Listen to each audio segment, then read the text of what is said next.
The president is entangled in still another fight on another front, and this time, Republicans. Let's face it, Republicans and President Obama, they hate each other, and the fight is fierce. The president's critics say he's lawless and trying to unconstitutionally grab power. The president fighting back, threatening to use a pen to stomp all over Congress and the Republicans. Republicans aren't cooperating, so the president has to go the executive order route. I've got a pen and I've got a phone, and I can use that pen to sign executive orders. On my own, I'm going to act on my own. I'll act on my own. I would remind the president he also has a constitution. That of all of the dismaying aspects of the Obama presidency, perhaps the most dangerous is this consistent pattern of lawlessness. Is the president, when he says that, is he saying that he's going to be going around Congress? The president's made clear that he will work with Congress where Congress is willing to work with him. Republicans, obstructionists because of Fox News and Limbaugh. And this, then, leaves our poor young president with no choice but then to violate the Constitution. Congressman Trey Gowdy joins us. Good evening, sir. Good evening. How are you? I'm very well. Do you agree with Speaker Boehner that the president is essentially overstepping the Constitution? Because Speaker Boehner says that the president also has a Constitution and an oath of office he took when he swore to faithfully execute the laws of this country. Is that your thought about the president, or is the Speaker wrong?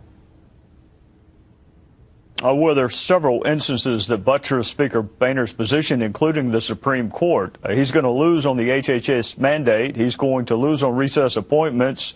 He lost 9-0 in a religious liberty case called Hosanna Tabor. You know, Greta, my perspective is this. He says he has a phone and a pen. I would tell him to be careful using the phone. This day and age, you never know who's going to be listening in on the conversation. But he's had a phone and a pen for 5 years. And we have an anemic economy, a feckless foreign policy, and people are losing hope. So rather than accept responsibility, he wants to blame Congress. That's what he means by this, is I'm going to blame Congress. They're recalcitrant. They won't work with me. He's had half a decade, and here we sit. Now, his press secretary said that the president wants to work with Congress. And, of course, the president says that he has a phone. Do you see any indication that the president wants to work with Congress? Is that a fair statement by the press secretary or not?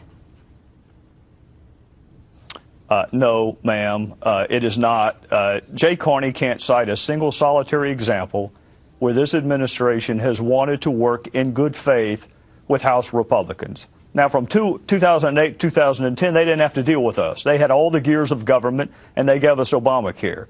When the president has the cards, he calls the bet. When he doesn't have the cards, he blames Bush, tsunamis, hurricanes, Fox News, racial animus, everyone but himself. And now, because he wants to retake the House and keep the Senate, it's probably popular to blame House Republicans. I might do the same thing if I were in his shoes. Or the other alternative is just to accept responsibility for the last 5 years on immigration, on mandatory minimum sentences. There are areas, mental health with respect to access to firearms, there are areas we're happy to work with him. But Greta, honestly, he doesn't have an interest in working with us. He wants to work with Speaker Pelosi, not Speaker Boehner, and that requires them to win in November and us to lose. And that's what all of this is about.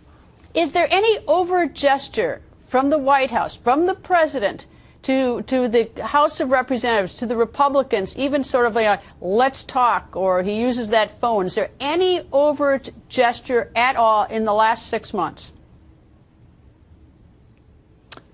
In his defense, he did come to talk to us. It was probably about a year ago. And frankly, he didn't have to. He came to the Capitol and talked to us. But there's a level of distrust, in part because we do believe his overarching goal is for John Boehner to be the minority leader. So when you look at it from the standpoint that he wants to keep the Senate and retake the House, I mean, does he really have the country's best interest in mind? He certainly doesn't have the Republican Party's best interest in mind. He's had 5 years. We have a bad economy, a bad foreign policy, and people are losing hope. And he's going to lose in November unless he can find a scapegoat. And he's tried natural disasters, and he's tried Fox News, and he's tried everything except himself. And now he's going to try House Republicans. But no, he doesn't Cite me an example of where he has picked up the phone and said, you know what, I want to give a little bit. On this issue, I'm going to give a little bit. When he asked the cards, look at last October. We asked for a delay in Obamacare, which God knows now we needed. Everybody concedes we needed. He wouldn't even discuss that because he didn't have to. Congressman, thank you. Always nice to see you, sir. Yes, ma'am. Have a good weekend.